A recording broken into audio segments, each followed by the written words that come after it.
cents. 5 cents a cheque, guaranteed.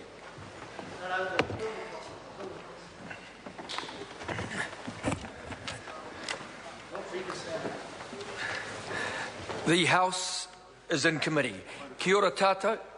Point of order, the Honourable Member to Mackendal. Mr Chair, I seek leave for the committee to debate the Budget Measures Miscellaneous Fiscal Matters Bill as one question, with the votes to be taken separately.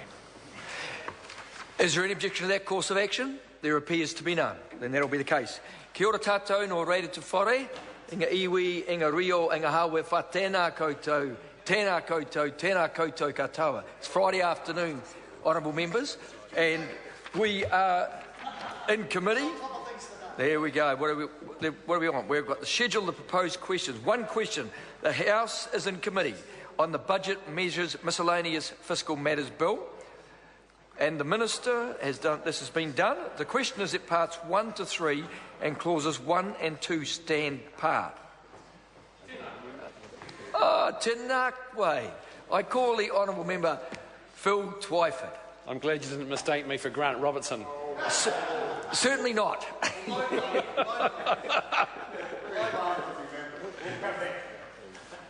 Thank you, Mr Chairman.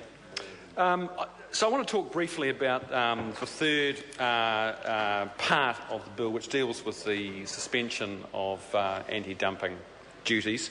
This is the centrepiece of National's housing policies in the budget, and a sad, underwhelming policy it is.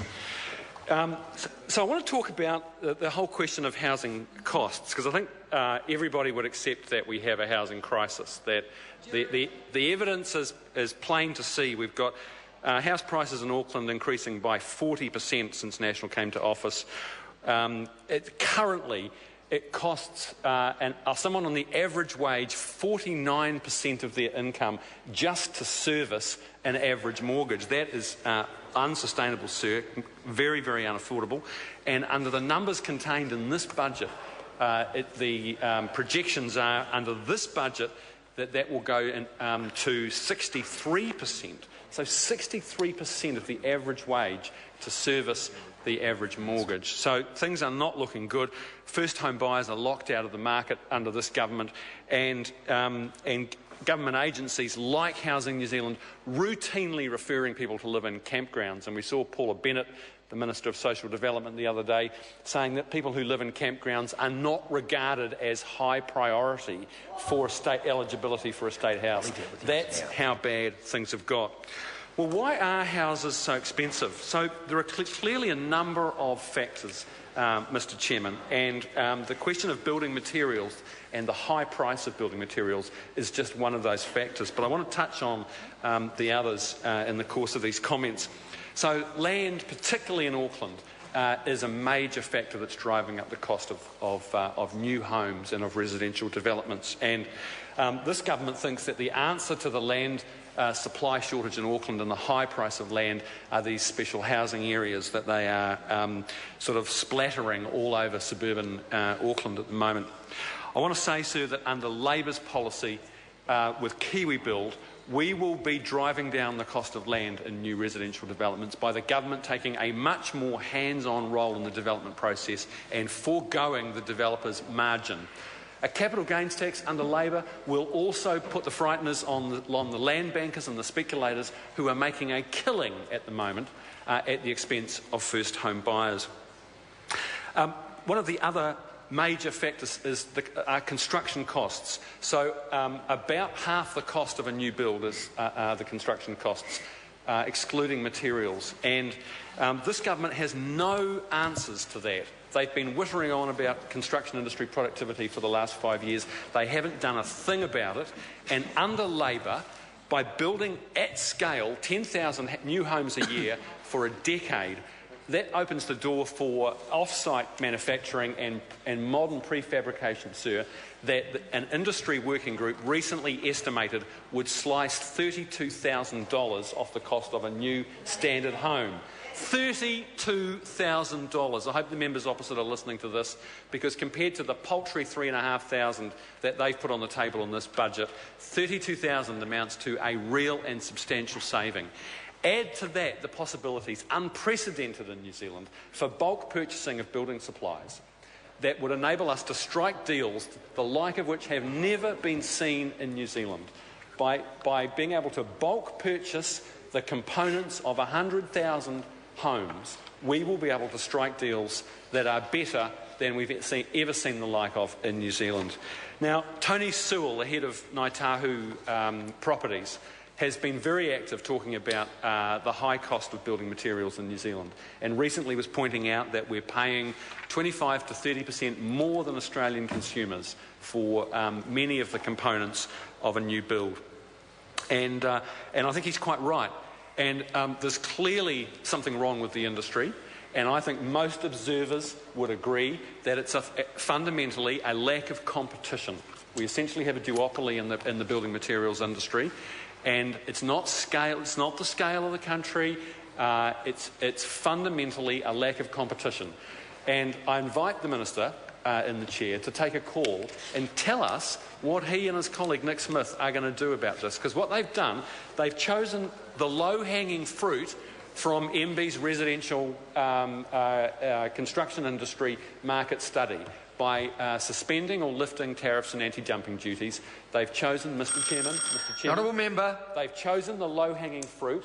They don't appear to have any political will to do anything about the core problem in relation to the high cost of construction materials, and that is to address the lack of competition in the industry, sir.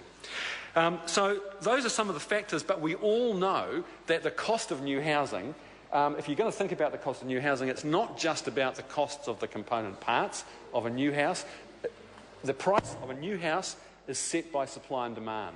And inexplicably to me, this national government refuses to consider the demand side of the equation. They refuse to do anything about speculators that are bidding up prices in Auckland. Auckland is a speculator's paradise. People are farming Kiwi houses for capital gain, and the collateral damage are first home buyers who cannot keep up with median house prices that are now in excess of $700,000 in Auckland. But this government refuses to consider what almost everybody else now thinks is a no-brainer, and that's a capital gains tax. And as we've said earlier in this debate, sir, offshore speculators are contributing to this problem.